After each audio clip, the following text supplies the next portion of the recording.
Hi, I'm Rich Wynn. And I'm Rebecca Nixon, and this is the PropTech Growth Podcast. Every episode, we interview an expert in the PropTech startup space, gathering their advice and expertise to help you run a successful PropTech business. I'm the Portable PropTech CMO, and I help PropTech startups build and scale their commercial growth strategy. I'm Rich from Rich Wynn Consultancy. I specialise in operations, sales and process, helping fintechs and PropTech companies to grow. Great to welcome Gary Barker to the podcast, potentially best known as the ex-CEO of Reapit. We're going to get into some really interesting conversations around growth with Gary. Well, first of all, thanks for having me on. It's always a pleasure talking about PropTech and growth. It's part of my DNA. But I was talking to somebody today and they said, what is your background? And I said, property. And they said, how long have you been in property for then? And I had to depress myself and said, it's been 25 years. I spent 10 years with the Countrywide Group and I had fantastic experiences there, working my way across finance roles and IT roles. I was there at such an exciting time when they were valued at like £1 billion and we created Rightmove and that was just getting off the ground. I think one of my biggest career decisions is I worked on the deployment of Rightmove and they said to me, do you want to come and work with Rightmove or are you happy being the IT director for Countrywide? And I was like, who wants to work for a portal? I spent 10 years with Countrywide and then I came across the Reapit guys because we implemented it as our CRM solution. And I met the guys there and they were like, at the time, I think there was like 4 or 5 people at Reapit. And they just literally acquired a business called Matchmaker, which was run by Simon Whale. And for those of you who haven't met Simon, you meet Simon once and you want to work with him. So I met Simon and I then spent 15 years at Reapit, employee number 5 or 6. And we had just phenomenal growth over, the first 10 years. And it must be pretty much just over 5 years ago, we did a management buyout backed by AKKR. And I think we grew the business just over 3 times the size in less than 3 years. Post that, I left after 3 years. And then for the last 18 months, I've just been doing non-exec roles, looking at businesses. You look at a management report and a board pack and you go, is this right? I was talking to Rebecca earlier about addressable market. So you start looking at the addressable market, where are you targeting, what the strategies are. But people who know me know I get frustrated being a non-exec because I like the detail and the execution. And so after 18 months of doing that, I happened to meet a guy called Rudy Botha, who's the CEO of BetterHome in South Africa. And they just acquired the Fine & Country brand over here. I met up with him for the worst lunch we'll ever have in our life. It was throwing it down with rain. We ended up going to an Itsu. He was like, what's this place? And I go, don't worry, I've got this covered. I'll take you here. And then I think we had a 3-hour lunch. He invited me over to South Africa to have a look at the business. My wife on the way back was like, we need to come and live here. And I was like, oh, okay. And then fast forward a few months and it's been unreal. But just don't ask me to do anything other than property because that's all I can do. And you're also part of the Nurture Accelerator, is that right? Yeah, and this is something that a lot of people look at is that they do a lot of partnerships. Maybe I'll ask Rebecca about this as well in a minute because I know she's seen a lot of this. You create these partnerships with lots of different businesses. And the problem is the partnership always has more value on one side. And getting that right is a little bit of a seesaw. So we looked at that and Nurture and said, Jesus, we've got 4,000 odd offices using one of our software platforms. Yes, we can do these partnerships and we can plug this in, we can plug that in, but sometimes we want it more, sometimes they want it more. And we was like, right, what can we do that actually means that we're together and we're unified? So as a board, we looked at it and said, look, we've got a lot of experience growing businesses. We've got a lot of experience integrating businesses. You know what, let's help them. So we launched the accelerator on the basis that we'll invest in early stage businesses that had a really good growth objective, but we would treat it as a proper kind of VC. And then what we would do is we would push that through our networks and we would offer more and more. But at least that way it was no longer a partnership. So we used to kind of call it build, buy, partner. And now it's build, buy or invest. And I think that's worked really well. I don't know, Rebecca, how you've seen that because you must have seen a lot of partnerships and had to work with them. Yeah, I think the partnerships channel is often overestimated in terms of ease of implementation. I think people get excited about partnerships because they're like, oh, we don't have to spend money on whatever marketing channels that they may have quite often attempted to use unsuccessfully. And so they they go, oh, partnerships, it always gets held up as like this silver bullet. Partnerships are challenging for a number of different reasons. In fact, the primary reason I've found is that when you partner with another business to share a client base, which is usually the way it works, the salespeople in that business are primarily motivated to sell their own product. That's their job. That's where their bread is buttered. And even if you offer incentives to them, those are going to be limited, and they're certainly not going to be any better than the ones you offer your own team. So already you're on the back foot. You may get slice of the conversation with people that the other company already have a really good relationship with, but they are working really, really hard to build a great relationship with that client on their own merit. They don't want to dilute that message by adding in other businesses. They don't want to detract or distract from their own sales process. They don't want to lose their focus, which is closing, winning, and retaining that customer as their own. So you get a couple of CEOs who get along well and are non-competing. They go, well, why wouldn't this work?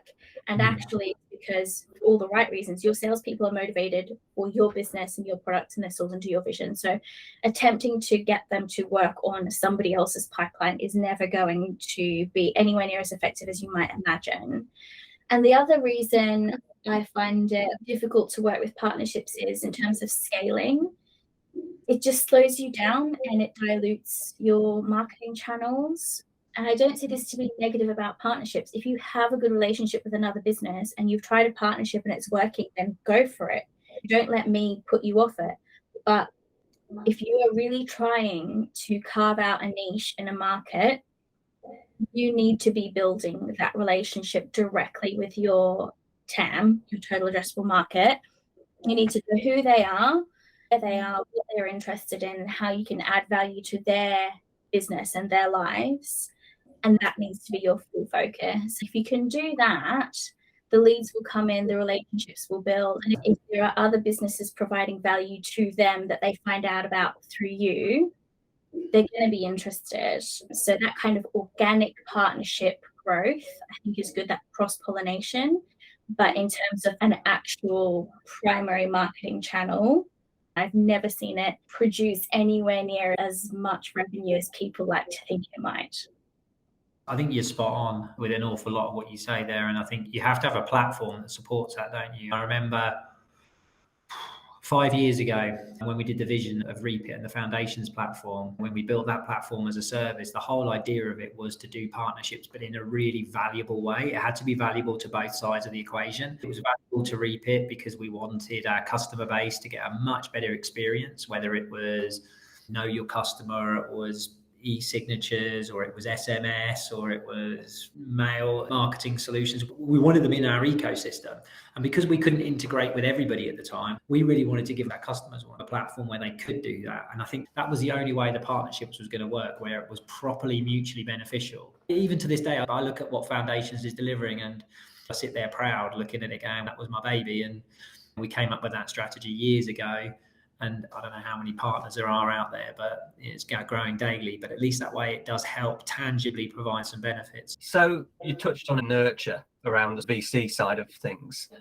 Do you have a particular view on should you bootstrap, should you VC? I think there's a few aspects to that. Is it down to the individual? Because there are certain individuals, if I look back at the Reapit days, they were very happy to go, do you know what, we'll go slow and steady. We'll continue to bootstrap it and we'll focus on winning one customer and then next one and the next one and the next one. We also went, you know what, we can't win every deal. So we've got to give ourselves the best chance of winning a deal. So what we did is we, Rebecca picked it up when she said about the addressable market. We looked at the whole of the market and we said, right, there's like 15 to 20 CRM providers. We then listed them out in size and we had the whole industry kind of mapped out. What we then did is saw all of these CRM providers. We looked at all of their functionality. We looked at anywhere where we had gaps. We looked at how we could do data conversions and how we could do migrations and how we could do templates and how easy it was. And it sounds awful. I probably shouldn't name it because it wouldn't be very fair, but we literally would pick a product. And I remember picking one product in particular. It doesn't exist anymore, so it doesn't matter. It was called Solex Home View, and it was a great CRM system years ago. but we knew we could convert it really easily. We would literally run the conversion for HomeView before we would do a demo. So we'd sit there and do a demonstration with the agents with their own data. And we'd be like, oh, did you realize you had 2,000 customers you haven't spoken to in the last 3 months? And they're like, no. That was us. We chose that way to say, do you know what, we're bootstrapping. And we're literally just going to go target that specific part of the business that we knew we were going to be good at. And we picked that product, and then we picked another product, and then we picked another product. And then we had a reasonable market share. And then we said, okay, now let's look at the whole industry holistically. What do we do well? What don't we do well? Where does the platform come into play? The UK market, the top 500 agencies account for about 50% of all listings. So we've got that bit of the market. Now, if we want to get the SMB bit of the market, what do we need to do differently? So that was all done off the back of successfully bootstrapping and targeting the business. And then when we did take the investment on from AKKR and we took on that real investment push, we grew 3x in 3 years or so. So if you do take that VC money on, the first question they'll ask you is, what are you going to do with the money?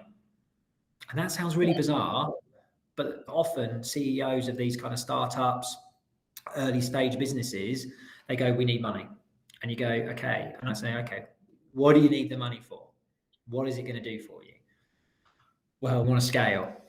That's brilliant. How are you going to scale? Are you going to scale because you've got a really good product and it's going to be just SaaS and you're going to go do direct marketing? Are you scaling because you want to hire a sales bod? Are you going to scale because you want a marketing person? Are you going to scale because you're going to go through a reseller route? It really does come down to the individual. I've worked with some unbelievable entrepreneurs. You ask that question to them and you know what? They literally go, aha. And they go down to the very nearest penny. They know exactly how they're going to do it because they know, right, I'm going to target this part of the market and I'm going to do this. This is going to achieve that little stepping stone. And then once I've hit that stepping stone, I'm going to get to this stage. Once I hit that stage, right, that's when I'm going to do a Series B, Series A funding and I'm going to be happy days. And I've seen serial entrepreneurs do that, but there is no one size fits all. It does depend on how much revenue you can get from each customer. So how sustainable is it and how much can you bootstrap for a period of time? And you know, if you want that cash injection, when you take that money on, it's diluting your business as well. If you've got a really good business and you don't need the money, you know, you don't need to go down that route. There are other ways. Equally though, VCs add huge value. I work with a few of them. We obviously say nurture adds its value, but I've worked with traditional VCs and they can add so much value. They will help you accelerate. The VCs will go, look, we've done SaaS before. We can tell you that what you've got to do is you've got to look at this model for your revenue. You've got to look at this in terms of how your technology works. And you've got to do this for your marketing. You know, you haven't got a product owner, you haven't got product marketing, you haven't got your fit, you haven't got your messaging. And then all of a sudden you're going, oh my God, these VC guys have added huge amounts of value. It just depends on where you are as an individual and what you're used to. So that's me sitting on the fence firmly. This is just out of interest more than anything. Would you always have a co-founder or would you try and do it yourself depending on what your skill set is?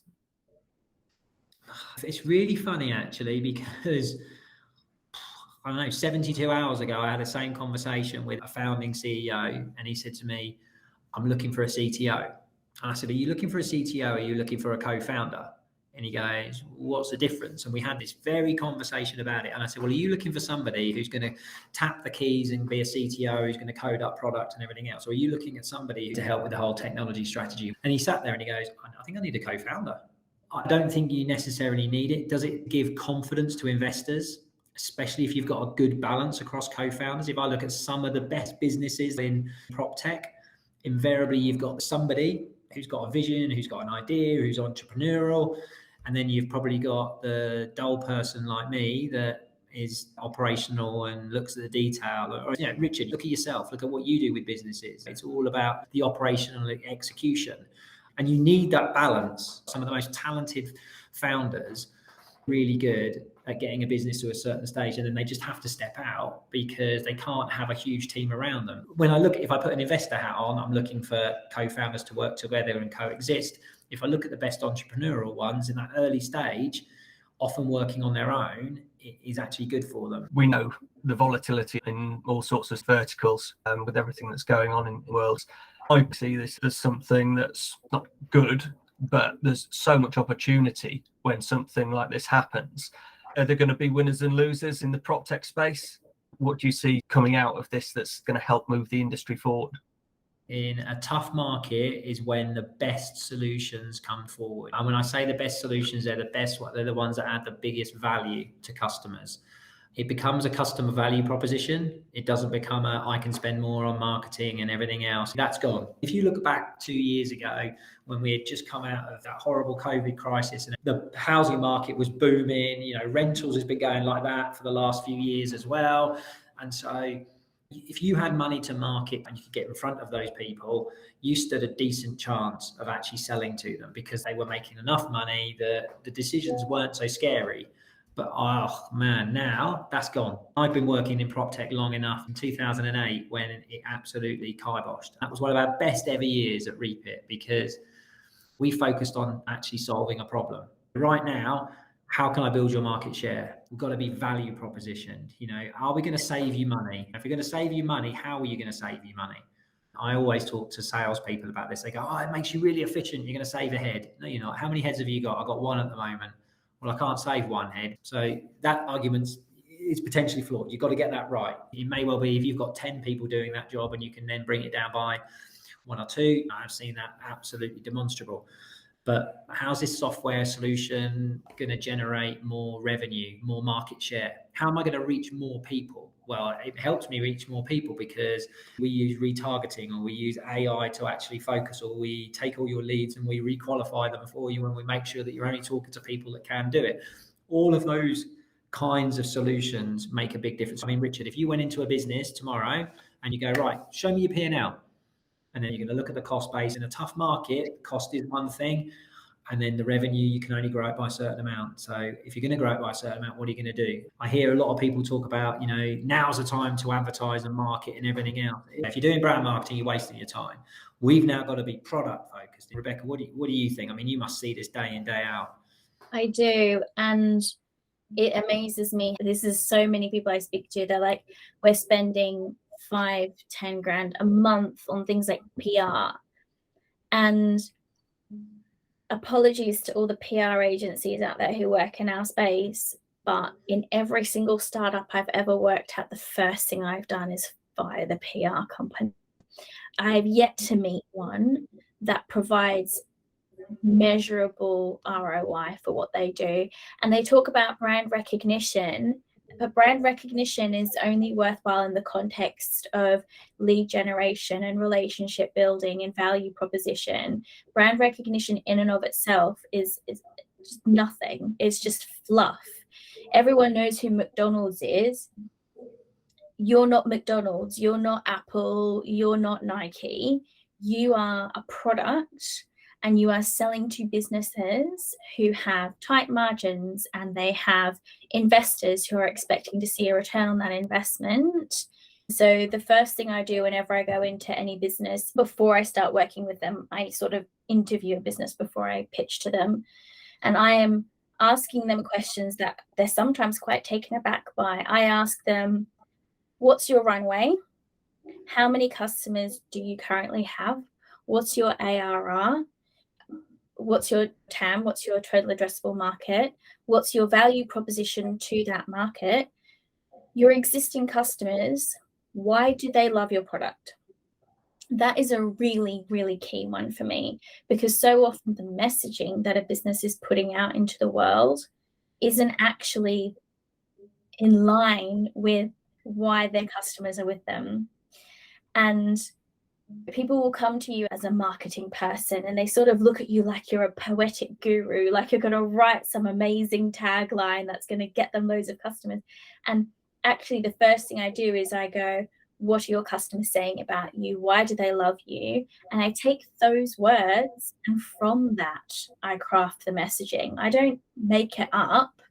I go to the customer because the customer knows what value they're getting and why it's worth spending money on this product.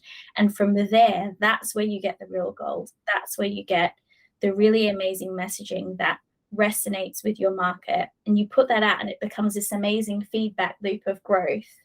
In these situations, or where we are at the moment, are we almost back to the people by people? And it's because, you've had a good relationship. Is that where the value is now? Or is it the value of the product. I think it's gone the other way. The relationships open the doors, but its solution has to stand up on its own 2 feet. In a very buoyant, active market, there is a concept of I'll try it. You've only got to do one sale to pay for it, whatever that is. All of those arguments right now, that's gone. I suspect I could pick up the phone to a lot of my friends and go, look, I've got this new great solution. Have a look at it. And they'll have a look at it, but they'll go, you know what, Gary, the margins are tight in agency, both on the sales and the letting side for different reasons. If you look at where their biggest spend comes from outside of people, it's invariably the portals. That's not going to shift or change anytime soon. We won't have that debate, definitely not right now. Outside of that, they're going to tread very carefully. But what I can tell you, in the UK, 5 years ago, we surveyed agents and I thought, well, let me have a look at how many pieces of software they actually use. So we did that analysis, and on average, it's between 12 and 15 pieces of software an agent will use. Can I ask a quick question about that? Because that's a really, really interesting statistic that I think our listeners want to know a bit more about. 12 to 15 pieces of software. Are you talking about specialized industry software or software in general? I'm assuming the industry software. Yeah, industry software. So they were using between 12 and 15 pieces of broadly PropTech type solutions. It was mind blowing. And the guys at BetterHome kind of said to me, no. In South Africa, it's 5 or 6. And I was like, okay. And I do what I like doing. I researched it. BetterHome have about 17, 18% market share across South Africa. So I sent a survey out to all of their brands. I didn't ask them how many pieces of software they use because invariably you don't get the right answer. We drilled it down into how do you find using this piece of software? What do you do for this kind of thing? How do you manage this kind of process? It was a horrible survey, one of the worst ones I've ever done because it took on average 25 minutes to complete. It was far too long. And the level of return we got was way higher than expected. But what it did is it emphasized that they have between 10 and 13 pieces of software. So it's nearly the same as the UK. Guarantee in Australia, it's exactly the same. America, it's actually slightly more. We're talking about an industry here that is still very, very unconnected with how it operates. So that value proposition is even tighter now because of the fact that people will look at that and go, do I really need 15 pieces of software? Actually, can I consolidate this across 1, 2, 3, 4 providers? Relationships open doors, solution actually sells. I have to agree. And I think 15 years ago, it was different. You could be like, hey, is this really cool new thing? And I'm always saying this to people who have AI or machine learning. They want to slap that everywhere and be like, it's so cool. And they always talk about their technology and really it has to absolutely come down to what value are you offering the client? What is the customer getting out of this? What's in it for them? Because something that's really cool and interesting is no longer a value proposition. It really has to improve their bottom line as a business. That's definitely the angle that I'm pushing. So we're very much on the same page in that regard. I would really love to know from you what changes you've seen over the time that you've spent in this niche. Yeah, I'll answer that in just a second. I was going to add as well, one of the things that right now is really important from a growth strategy as well is not losing customers. People forget about their existing customer base and they forget that their customers were paying for a solution. Yeah? How many PropTechs and technology businesses globally analyze what customers are using in their software? I had a great team. We analyzed every single piece. So we knew how many agents were using our software and which parts of the software they were actually using. And we would go in there every single month. And Gary Hardy used to present these reports to the biggest customers. He would go into the biggest customers and go, look, do you realize you're not contacting your past buyers and past sellers? Do you know that only 50% of your lead inquiries have actually been dealt with? Do you know you got 25% of your stock that's going to withdraw because you've had no offers for it? I'm super, super, super proud that for, I don't know, first 10 years or so of being at Reapit, we didn't lose one customer. Our net retention when we did the management buyout was 105%. We didn't lose customers. We actually gained users. You know, our customers were growing and we were growing with their customers. That's so important. So, so important. But going back to your question, Rebecca, what have I seen changed? So for a start, I've seen way more adoption of technology with agents. They want to embrace it. Do they know how to embrace it? No. And that's not their fault. They don't know what good looks like. I just mystery shopped all of our agents across a whole spectrum. And on average, only 52% of them responded to the queries. And I said to the CEOs of those businesses, it's not your fault. And they said, well, it is. We're not training our guys out. I said, yeah, but what technology have they got to help them? For every rental property that comes on the market, there's 14 applicants that apply for it. 14. So how does an agent choose which of those 14 people that they should actually take around the property? Well, invariably they take as many as they get around until it's actually rented out. But how do they know they've got the best tenant for that property? Now there's technology. I mean, Rightmove are doing it, Lettings Hub are doing it, a few others are doing it. This concept of property passport, which is where the inquiry comes in, you get a response back saying, thank you. Can you just tell us a bit more about you? Have you got pets? Have you got this? Have you got that? When are you looking to move? We get all that qualification and then we can score them, and we can also pre-approve them if you want to as well. And those 14 people, if 4 of them actually qualify the pre-approval, that's only 4 people I've got to take around compared to 14 people. And so that's solving a problem that really helps the industry. And I'm like, this is the kind of thing we need to be doing. So agents want to use a technology. They want to solve a problem. They just don't know how to get there. That's our job. As technologists, we've got to help them get there. There's an appetite for collaboration. People want visibility of what the chain's doing. They want visibility of what the market's actually doing across the board. The one bit that I am blown away with that I haven't seen improvements on is the bloody process. I sit on the board of View My Chain, and they're trying to solve that little bit of it, which is at least demonstrating where the chain is. But where's the process? Where's the government initiative? We all know what we want to do, but how the hell can you get an oil tanker like the property industry to kind of just shift and change a little bit? I'm such good friends with Peter Ambrose from the partnership. Love him to bits, superstar. So I'll name check him here. He's got great ideas. He's just built an inquiry management tool so we can automate a lot of the inquiry management pieces. I tried to buy a house probably 12 months ago, 15 months ago, and I went through this whole process of buying the house. Right at the last minute, the search happens and I find out that they're building HS2 through my back garden. Well, not being funny, why didn't I know about that up front? Can one person solve the problem? No. But as an industry, we need to do something differently. And we can't accept that a third of properties fall through, or of those which they do come back onto the market and sell, but predominantly we still lose 15 to 20% of properties that come on the market. It's just not right. And I look at the consumer journey and go, oh my God, no wonder people buy and sell houses every 7 years. And then I look at South Africa, 90 days, and they're upset with the fact that from offer accepted to completion is 90 days. I mean, Rebecca, let's not talk about Australia. I mean, with PEXA now, you can do an auction to settlement in 7 days or something ridiculous? Yeah. It's no more complicated than, say, buying a car. There's some process and some checks. I've just gone through this myself about the same time frame as you, Gary, so I speak as a consumer as well. The process is an absolute nightmare. When you think about the way things work now, you do all of your research up front and get all the information you need to make a purchase decision, and then you have the process afterwards. Even on the most basic level, Amazon, Google, platform you're using to make a purchase decision, it's all there. You read, you compare, you read reviews. All of my mental search parameters are there at the top, and I go through a process and make a purchase decision. The housing market has not got to that point at all. The information you get from a building survey is upfront purchase information. How safe is this building? How much work does it need done on it? The survey should be happening before it even gets listed, because that information is relevant to the purchase decision. There's so much information.